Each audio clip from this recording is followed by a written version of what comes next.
No one's going to give you anything. This is just what life is. Traumatic things. See one of your childhood friends with bullets in his body at 17 years old. And I feel like comfort could be bad. It doesn't really push people to do anything more. Best feelings in the world is to be able to give someone an opportunity. Someone's doing episodes like $5,000 an episode. You're like, man, I'm no different than them. Welcome to Inspired by Success. I'm Linda Verne. Today we're exploring the story behind the Militant Grind movement and its inspiring founder. Born in Los Angeles, our guest is an entrepreneur, author, and lifestyle coach. With a background in finance and real estate, he's grown from selling cookies at a church to inspiring over 250,000 social media followers. This modern-day warrior balances business success with personal life as a father of four, husband, and fitness enthusiast. His Militant Grind philosophy centers on 5 pillars: love, honor, strength, discipline, and wisdom. Join us as we delve into the journey of personal growth and empowerment with our guest, Sherman Perryman. Welcome to the show, Sherman. Thank you, Linda, for having me. It's a pleasure. Sherman, let's time travel. Little you in LA, what's that moment that made you think, yep, I'm going to shake things up when I grow up? I grew up in like the 90s, early 2000s in LA. And, LA is Hollywood. So it's like a lot of showy, you know what I mean? Here, look at this, look at that. And I feel like during the 90s and the early 2000s, it was an interesting time because materialism was very prominent back then. It was like, you wanted to have the coolest shoes or the best looking clothes, the best car and rims on your car and things like that. And so that put in an ambition in me to succeed. But then I kind of figured out early on where it was like, if I want to succeed, it's going to have to like more than likely be because of me and no one else, because I could never really see someone paying me enough for my lifestyle and the way I would want to live. So entrepreneurship was always at the forefront of my life. It was like, I want to be a business owner. I ran my own business basically in middle school, and I just loved the satisfaction of being able to control my own income, my own destiny. That was always like a powerful feeling inside of me. It's like, you have to figure it out. No one's going to give you anything. No one has ever given you anything. This is just what life is.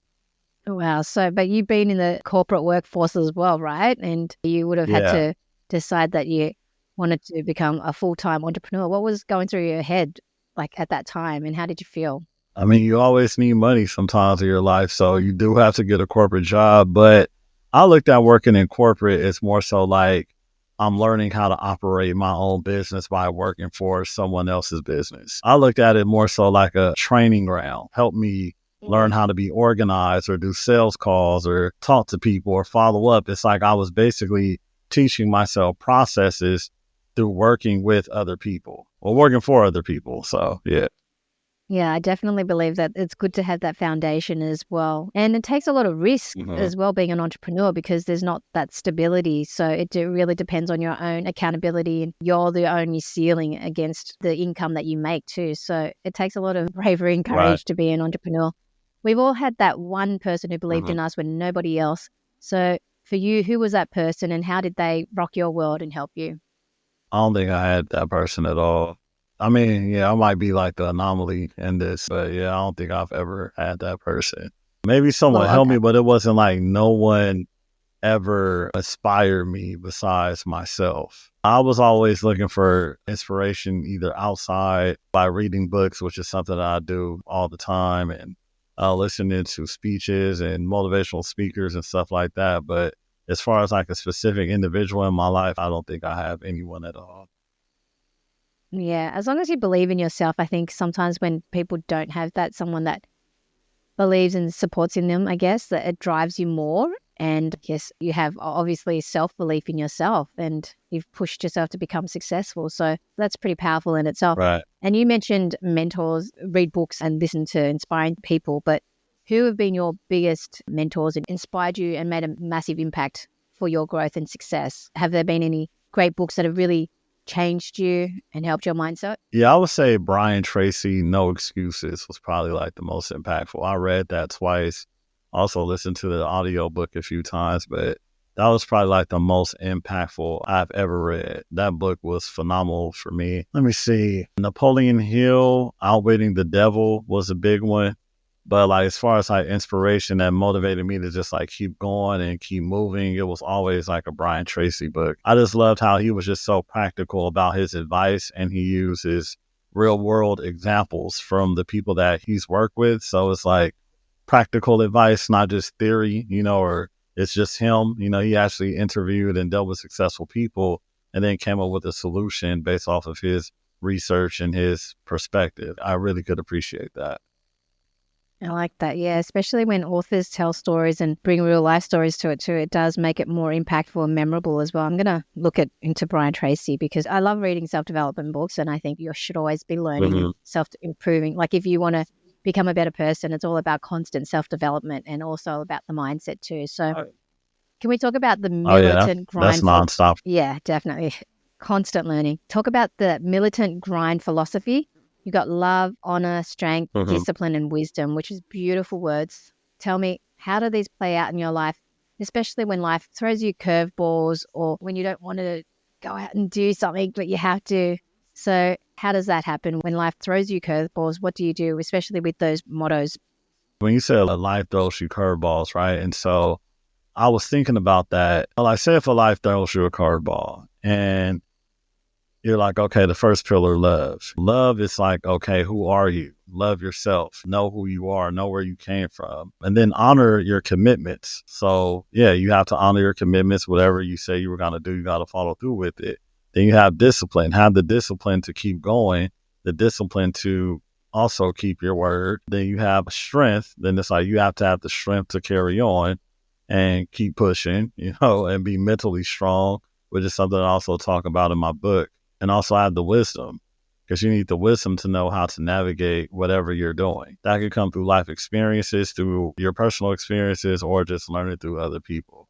Yeah, that's very wise words too, because Yeah. use them together, it'll be pretty a powerful concept used together as well in order to be successful in life by using all those disciplines. I love that. But the word militant Right, also right. sounds intense. So how do you balance being like a tough cookie without not scaring the daylights out of people? How do you balance that out? Kind of funny because I say when I'm in the gym, I have a totally different, like, serious demeanor. And I'm just like, man, these people looking at me like I'm scary. But then it's like, I'm actually a pretty nice guy. But I'm Yeah. militant because it's like, okay, you have to just be a solid individual. You have to follow through. You have to be honorable. So I came up with the phrase militant grind because it was like, I need a personal brand that more so resonates with me. And being militant has always been like the forefront based off of how I was raised and my household with my father, my uncles, and people like that. And growing up in LA, because, it's like, it's a lot of crime, it's a lot of things going on. So you kind of have to be militant in order to survive, period. Because you can see more action happening than people that actually are at war overseas. That's where that came in from. And then grind is like me being an entrepreneur, work ethic, and things like that. And so it's just like combining those two together. And I'm more so think about it like this: like, if you were to see it, how will it resonate with you? Not more so the definition that I have to say about it. Because it's like, I tell people all the time when it comes to, like, say, for people that I'm coaching and when it comes to their personal business, right? I tell them, I'm like, you're not always going to be around to explain to people like what you're talking about or what this means, or, oh, I meant it like that, or it's supposed to be that way. If they don't see it and get it, then you have to change something up. Like, you can't always say, well, nah, well, actually it's this. It's like, well, if I'm not understanding it by just looking at it, then something is wrong with the whole thing. And that's the way I look at that. Well, you mentioned growing up as well. The story just intrigued me. Can you take me Mhm. back to the story of where you grew up and how that shaped the man that you are today? Because when you said you had war stories, I can just imagine. I've never been to LA, but were there certain events that actually shaped you and changed your mindset? Tell me what it was like.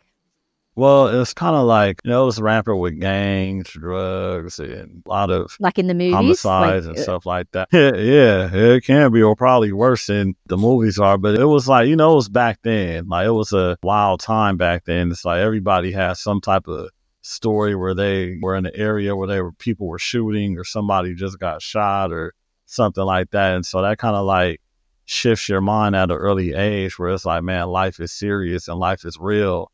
And you're walking around in the city where you know that your life could be gone in an instant. You know what I mean? For No reason at all, just besides someone riding around looking to kill somebody. It's like the way you perceive everything, it's like it's pretty serious. You really don't have the luxury of just being joyful sometimes. You always have to be on guard. Like, more than likely, if you're throwing a party, it's not like we're just having a good time and da. It's more so like, okay, we getting together, the music sounds good, we drinking. We can't get caught, we would say, slipping, or caught being vulnerable, because you never know if somebody's there that could come at you or attack you or whatever. It's kind of like an interesting thing, because I will go to certain neighborhoods and I'll see how free the kids are and laughing and we're having a good, but when we were growing up, it was like, who's that over there?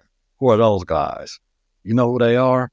Or some type of confrontation or something like that. So my outlook is just like a little bit different based off of what I've seen and how I was raised growing up than most people. Because it's like, it's kind of a traumatic thing to, see one of your childhood friends with bullets in his body at 17 years old, and he's cleaning his bullet wounds. But back then, it was normal, right? But it's like, now that I'm looking back, I'm like, what? That was crazy. But that was just the thing. Like, he got shot 4 times. Yeah, he survived. But then it was like, man, it's like he stayed with us for a bit, bullets in his body.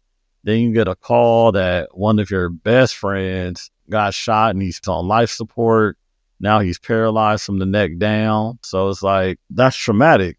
And that's a lot of trauma that we go through and that we went through that we're not really acknowledging. So it's just like stuff that's like, it happened, but we have to keep going so we don't really like handle that problem. Right. You know what I'm saying? So it's a little different, because it's like, just because we live in a city and we live in America, there's the land of opportunity, but within that land of opportunity, there's also the bad side, just like any other country. But it's like, you might go to a country and they're living in poverty, or some people could eat once a day, but then it's like they're not dealing with this high crime. So it's like, there's something everywhere. No, but that's pretty intense. Like, oh my gosh, hearing that type of story, I thought my childhood was bad, but then you think of a different perspective of hearing that. I mean, like, I grew up in a bad area. There was drugs and gangs and whatnot too. And there was shootings and stabbings as well. But at the time you think it's normal, but then you realize afterwards that was traumatic. But what you went through and seen in LA, that would have been just crazy intense. And I can just see that growing up like that, you put shells, like you're always like fight or flight. You guys would probably be on fight mode all the time. Or like there's a lot of barriers and there's just a lot of generational trauma. So that's so intense. And so I guess that makes you the man you are today, and then perceive life as well and that upbringing. But how has that helped you? Has that helped you? Like, have you used that positively? Because I know that some people, they use their upbringing, if they're brought up in a poor neighborhood, just the challenges make them stronger and want to achieve more. So how have you used your upbringing for the better in life? Because I feel like everybody wants to be successful, no matter if they are not achieving it or if they're too lazy or whatever the case. Everybody wants to be successful. So you have to just figure out a way of you being successful based off of the resources that you currently have at hand. So I just looked at certain things and I was like, okay, the recession happened out here, not too much going on, where people still want to party. All right, cool. So I'm going to promote parties. I'm going to just become a great promoter. I'm going to add people on Facebook. I'm going to invite them here, invite them there. I'm going to network. I'm just do what I have to do, because that's what's currently going on for people to make money. So I want to make money. All right, cool. This is what it is. It just gives you a drive where it was just kind of like, you really don't have a safety net. You have to eat every day. You just have to figure it out, and I feel like when you're in a disadvantaged position, you become more creative when it comes to opportunities and the opportunities that you could bring yourself. Because as I say, if I was from a more affluent neighborhood with a bunch of resources, I probably wouldn't be as creative as I am now, because like I say, I could call my uncle, he could give me a job at his firm, or my dad has a friend that could pull me in over here, or I could do this, or I could do that, or somebody will loan me money for a business idea that I have. But when you don't have those resources, you tend to be a lot more creative. And that's what I've seen. Well, there's just a fact out here where it's like a lot of millionaires are first generation. It's because they see problems in a different light than somebody who like was comfortable their entire life. And I feel like comfort could be bad. I personally feel that way. because it's like Yeah. it doesn't really push people to do anything more. Because it's like, Is why it? would you need to? Like, why would you need to exercise that pressure? Yeah, I totally agree because there's a saying, about tough times create strong men create good times Mhm. create weak men. It's something similar to that. But I think having the struggles, it makes you a stronger person and becoming more resourceful, more creative as well. So I wanted to ask you, how have you leveraged that to build your business and use that for the positive? How have you used those resources to build and grow in terms of your business? You've authored a book. Tell us about that. Yeah, well, due to the fact that I promoted parties and throughout the years, I knew I was going to use social media to my advantage by just connecting with people and networking with people. It just made it a lot easier to start a podcast or start this business and things like that. Just using that, because I say on Facebook, 5,000 friends, Instagram, it's like I've been nurturing this same audience for like 15 years. You know what I mean? Network with people, or people see me, or a referral or something like that. So I feel like that's been very powerful for me. Well, honestly, like right now, I'm to a point where it's like, man, I need to expand to more people and like a more fluent audience. So I'm on LinkedIn a lot more, pushing that, connecting with more people on LinkedIn. But it's just like the more you are seen and the more people know what you do, the better off you will be. Because I created a thriving tax business online, and it was just like I'll just post on my story, or I'll post on my page, and like every day. So next thing you know, everyone knows that I'm the guy that does taxes. Mm. They'll either reach out and say, hey, can you help me? Or, hey, my mom needs this or need that. But I thought about it like this. I was like, well, at the end of the day, everybody in America needs to file taxes every single year. So it's not like a far-fetched job where it's like I'm selling a niche thing that people don't need. So I know people need to get their taxes done. And if you're a stand-up guy and a businessman and people know this about you, then more than likely you can become their clients. And so I did so many people taxes that it is crazy. Celebrities and all kind of people out here in LA. So that's just something I've been nurturing on. Now I'm like, okay, I want to venture off into something that's kind of like more effortless for me, something that I will look at as like a hobby. So I always love self-help and development because that's what I needed personally to help myself. So I will write things on Facebook, or I'll say something on Instagram, and it'll resonate with people. And I just love how it's just impactful for people. Or somebody will say, hey man, I remember a couple years ago you wrote something on Facebook and it really changed my perspective. And I'm just like, what, really? And it's just crazy how like something that you think is so small could really just spark somebody's mind. I love it. Like that has been like absolutely crazy for me just to know. And I was just, I mean, I do need to make money, of course, but it's just like being impactful for people is just such a rewarding feeling, Yeah. like impacting somebody's life. Let's talk about that. You've built your brand, your social media followers as well. It sounded like you've had consistency. You've done a consistency, but a lot of people don't have that consistency as well. So can you give us any tips and advice on how you built your brand and how you grew so fast? But you did say you've been doing it for like 15 years, was it? So, Yeah, because I've been on social media for a while. and making that impact, is it Honestly, just all these stories that are coming through your mind? You've just got a special way. yeah. Storytelling is definitely powerful, but what advice can you give for others wanting to grow their social media brand to make an impact? Honestly, I'll say just try to connect with as many people as you possibly can, especially mutual friends. That's a very powerful thing too, where you could say, hey, I do this. Do you guys have any referrals for me or something like that? And I feel like if somebody would see that you're following this person and you know this person, it's kind of like easier for them to connect with you because it's like a vouching system. It's like, man, me and this person have 50 mutual friends on Facebook. I mean, hey, I'll just connect with, see what happens. You kind of have to move like that. Like if Facebook is giving you suggestions on friends and they see that you know these people and these people, it's like, oh, well, just send them a friend request, and then introduce yourself. You know what I mean? But it's like you really have to think about it like that and be open and just like, hey, man, I see you following. I was just trying to see what was going on. How you doing? I see, this person, this person. Okay, so what do you do? I meet people like strangers all the time just through that, including men, because I know like social media is used for dating now. Just come up to somebody at the same sex, like, man, I see what you're doing. I wanted to know some tips, or how can you help me, or I want to talk to you about this. So you really just have to be a little bit open minded and ask open-ended questions and like really network with people, because there's people that I only have online relationships with, and we have a bond just off of our online relationship only. It's like, we've been following each other for years, man. I see you graduated from college, you got your graduate degree, keep going. I appreciate that. And that's all it is. Like, we'll probably never meet up in person, who knows, but at the end of the day, it's like, we just connect off of that. And so if you find some people with similar interests and join Facebook groups and like other groups, and, if you see somebody comment on somebody's post and you like what they're talking about, like it, respond, follow them. To me, it's pretty easy, but you definitely have to be focused and driven on that. And also tell people this, this might not resonate with most, but then it's like, usually when you have a safety net under you, it's really kind of hard to be an entrepreneur and really take it serious. Because it's like, a lot of people think that, like, say, out here, they'll get their real estate license, right? But then they still have a full-time job. But I tell them this, I'm like, okay, if you have a full-time job, then there's somebody that does real estate full-time. They're putting in 40 hours a week. You're putting in a couple hours here and there every week, whatever. You post on your story. They're going to kick your butt every single time.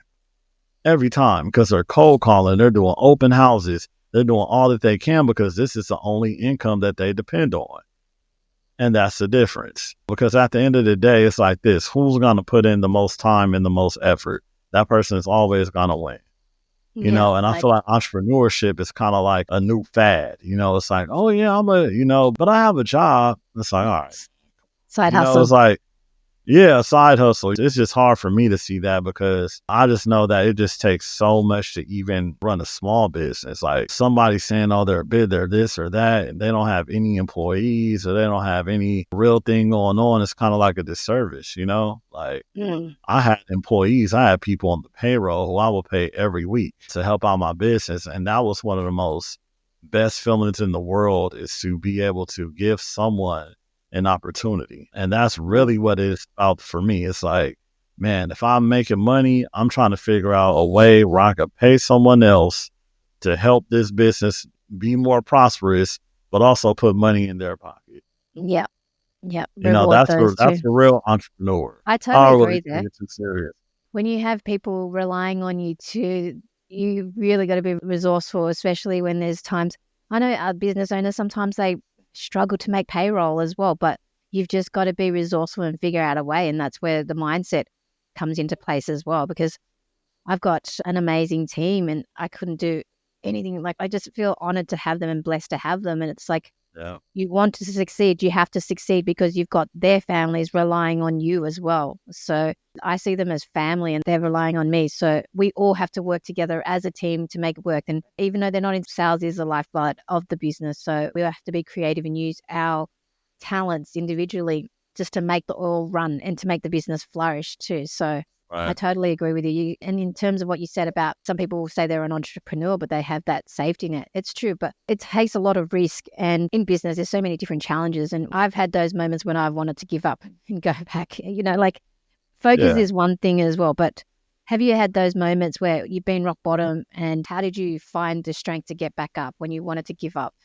Honestly, the strength found me, because it's always tough. It's never easy. But then it's like, when you have people depending on you for the things that you've done, like, say, it's hard. Like, as you know, I have a podcast, and I'm sure you know that it's hard having a podcast and being consistent with that. And I have about 70 episodes up, and I was just like, man, I'm just exhausted. Took a hiatus. But then it's like, when you go somewhere and someone sees you and they're like, man, what you talk about on your podcast, it was very impactful, or keep going, don't give up on that, man. What you're doing is amazing.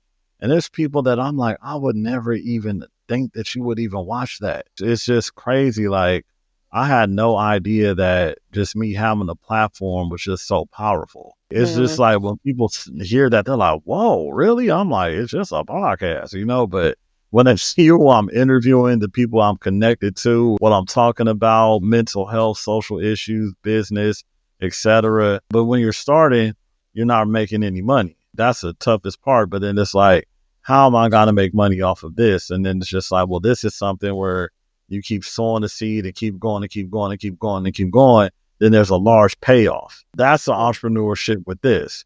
But then it's like, for me, I'm so used to doing something and getting paid for it right then and there. Like, boom, here's the money. But this is more so like you sow the seeds, and boom, you hit the jackpot. You know, now you have this, now you have that, now you have sponsorships. And, you know, I had a couple sponsorship opportunities and things like that. And I've connected with a lot of amazing people. But it's just like, now I'm like, okay, I got to settle quitting. Maybe I need to do things like a little bit differently. I got to change some stuff up. I got to redo this, redo that. And so that's more so the way I'm looking at it now. It's more so like some of the things that you're doing is going to pay off, but you just have to struggle before you really hit this type of payoff. Yeah. You know, because when you hear that someone's doing episodes like $5,000 an episode, or they got these big crazy sponsors or things like that, and you're watching them and you're like, man, I'm no different than them. But at the end of the day, they have 2,000 episodes of. That's what makes a difference. Yep. I You know, totally that's what agree. makes, so it's like knowing the industry that you're in is like one thing. Like, you really have to know how this business style works. This isn't a get rich quick or flipping money and doing this. It's more so like, put your time in, put your energy, keep going, keep going, keep going. Boom, you're a millionaire. It's just really knowing it. Because if I was in sales or like doing sales full time, I'll be solid. I'm like, I would kill at that. Like, I'm an animal with that. But this is kind of like, it's a different type of business. So if people aren't aware on like how their business is supposed to function, first I want to say this though, is knowing that you have the talent to actually be prosperous in that business, and develop your talent to be prosperous in that business. Because it's like, you don't want to start a business just because, oh, I have a podcast because I like to talk, or I have a podcast because, you know, this is like, no, you really have to be dedicated in that, because people are going to see that when they listen to you, when they hear you interview. I've noticed that. I'm just like, I don't really feel like people understand, like, well, you have to have a certain type of presence. You have to be engaging. You have to say something meaningful. You have to really be something. You know what I mean? So I tell people that all the time. It's like, you really have to know that you have what it takes. Okay, cool. Now I'm putting my time in. Yeah. I think a passion is definitely important too, because I created my podcast because I love learning and I love hearing stories about how other people built their wealth and how they became successful and all the challenges that they had to go through, because I myself as an entrepreneur went through these things. And yes, I think I should share more of my story and my background, and it is coming out in little episodes. But for me, I'm passionate about my podcast because I don't get paid. I'm investing my own time and like editors as well. But I'm watching it grow because I see it as something that I love doing it. I could do it without getting paid. And it's just the fact that eventually one day there will be sponsorships and brand deals and monetization. But for now, it's just building that slow journey and the process, and knowing that it's just going to take time and investments as well. But I love it. So that's what keeps me going. And I love meeting people and networking as well. So I think a podcast is a fantastic idea as well. Let's talk about the leadership and team building as well, because being an entrepreneur can be sometimes lonely. How do you connect with your team without crossing that line between being a leader and either being a leader, being your best friend, a family member? How do you balance that and make that successful in terms of your leadership style and team building? I do feel like it may be harder for people to develop a team with people that are already comfortable with them, because it's kind of hard to rule with the iron fist, because you have a little empathy for them and their situation. And so I feel like if that person is not as passionate as you probably want to find help elsewhere. So it's easier for me to deal with somebody that knows that I could cut them off and have nothing to do with them ever if they slip up. But because I basically had a whole team together, and all right, we're going, you know, blah, blah, blah. And it's just like, people weren't as motivated. But then it's just like, you can't really force people to be motivated.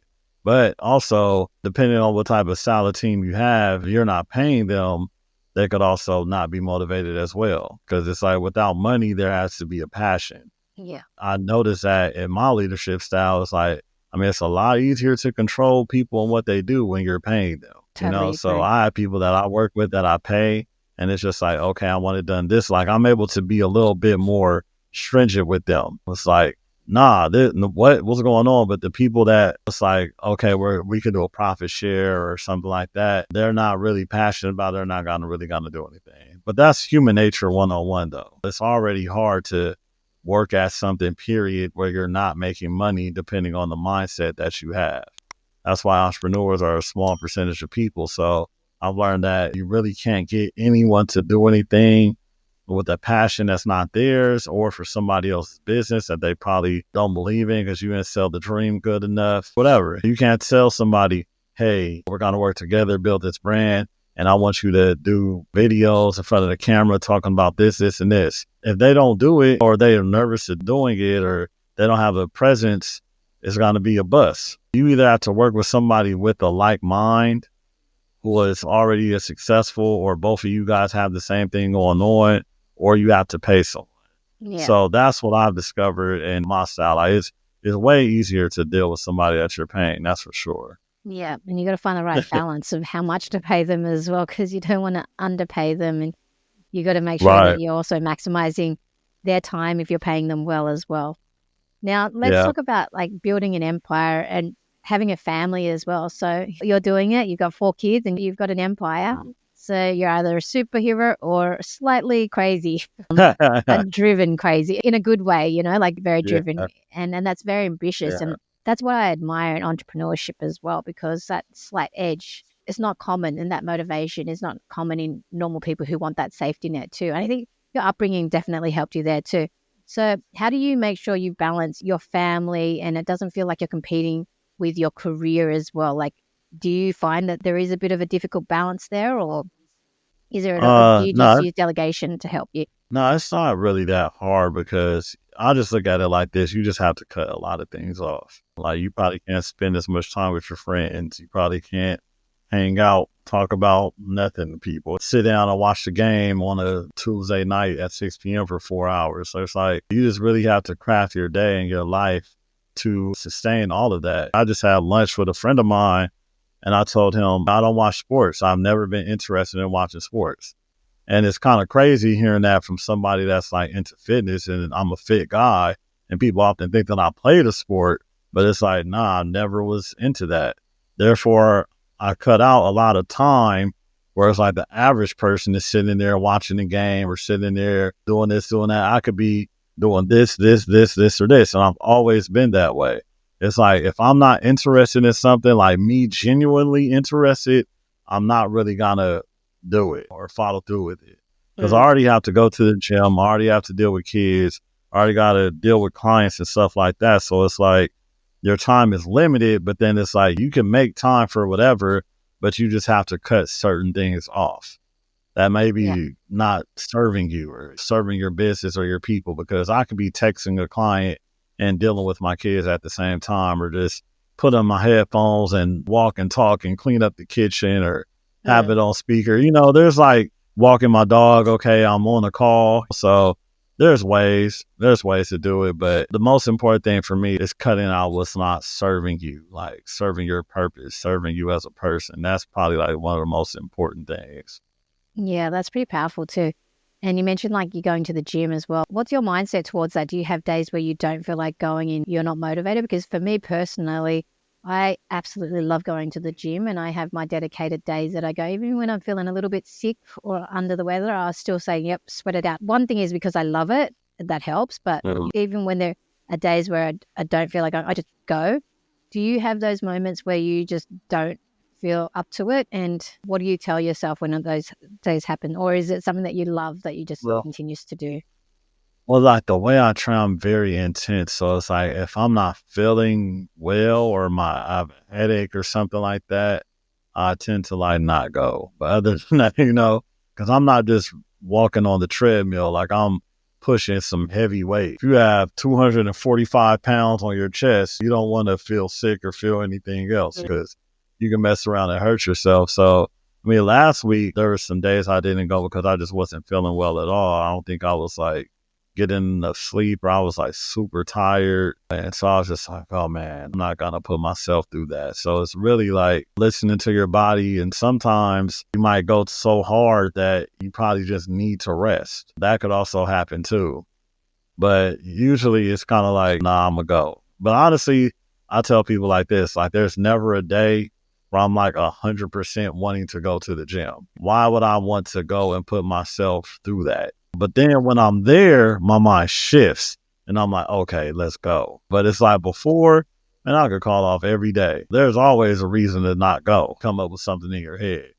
But trust me, like as soon as I walk through those doors and I feel that first set, I'm like, oh yeah, I'm about to kill it. That's crazy for me because it's like some people think that I'm just like a pro gymming through. I'm like, man, I actually don't, you know. But then it's like that. I'm thinking this, I'm thinking that, blah, blah, blah. But once I appear, it's like, all right, let's make the most of it. So yeah. What are three essential daily habits that you believe are crucial for success in life, whether that be entrepreneurial or in the fitness world? I would say prayer is definitely a daily habit. Eating the right foods is also one. Also, meditation in a way where it's like you're kind of like visioning where you want yourself to go. Basically, it's like, say, before I go to the gym, I'm like visioning what I want to do, how I want to do it. And so I'm preparing my mind to get used to that rhythm. So when I go there, it's not like out of sync. You know what I'm saying? So I would say that like visioning how you want your day to go, how you want it to flow, and how you want it to be. Yeah, that's powerful. I like that. Prayer and visions and meditation. I've heard a lot of people, guests, talk about meditation, and definitely something that I need to do more of consistently as well. And you mentioned like your visions when you visualize, do you dream big for the future? And you're like, what do you see with yourself in 5 years' time with where you want to take your militant grind? How do you want to change the world? I always wanted to be like working, be a venture capitalist and just own bunches of businesses or be an investor in a couple business ventures. So that's really what I want to do. And like say Militant Grind will just be like a passion project for me, which is kind of like how it is now because like at the end of the day, I've always wanted to be just like a businessman where I could just buy businesses, own different businesses and invest in different businesses. Like I would absolutely love that. Like that's thrilling for me. I used to watch Marcus Lemonis, The Prophet, and be like, wow, this guy could go to a business and basically flip it all around just by his ideas and how he thinks. And Shark Tank as well. Like I would love to do something like that. Love to be a shark on Shark Tank. So that's really my goal. With Militant Grind, it'll always be there just to help people. Probably start a nonprofit out of it and have programs for kids and things like that too, and work with young men. So that's something that I'm working with some people on in the future. It's like I really want to mentor young men, get them together because I kind of, going back to the to one, I'm not sure if it was the first question, but the question you asked me is like everybody always had someone that believed in them. And it was just like, I didn't have that person, but then what if I could be that person for other men? That'll be very impactful because I talk to my brothers sometimes about this. I'm like, man, what if we would have had somebody that was really like pushing us to be great and believed in us? Like, where do you think we could be? That's amazing. Yeah, So yeah. yeah, If you could go back in time and give your younger self a pep talk, what would you say to yourself? you're stronger than you think. That's probably what I would say. Yeah, I guess I so. mean, I And yeah, always like that bitch kind of cocky guy, but I would say like you're stronger than you think. we can always, apply that now, I guess, and continue to just learn from that. I think our inner child, sometimes we need to work on our inner child sometimes. And that's the power of self-development. It's continuous learning and continuous mindset training as well. So I like that too. Is there any key messages that you'd like to leave our audiences with today? Yeah, I would say to be authentic to who you really are. Don't be anyone else but yourself. And usually you already know what you should be doing. You just have to have the discipline in order to do it. We all know what it takes, but you just have to perform. So just perform. I like it. Finally, where can people find you if they want to connect with you? Militantgrind.com has everything. So if they go to that website, simplemilitantgrind.com, I'll be there, or they could just search Sherman Perryman. I'm on LinkedIn, Instagram, TikTok, all over the place. So wherever they're at, I'm probably there too. Thank you. Awesome. Thank you so much for your time, Sherman. It's been a pleasure. Thank you.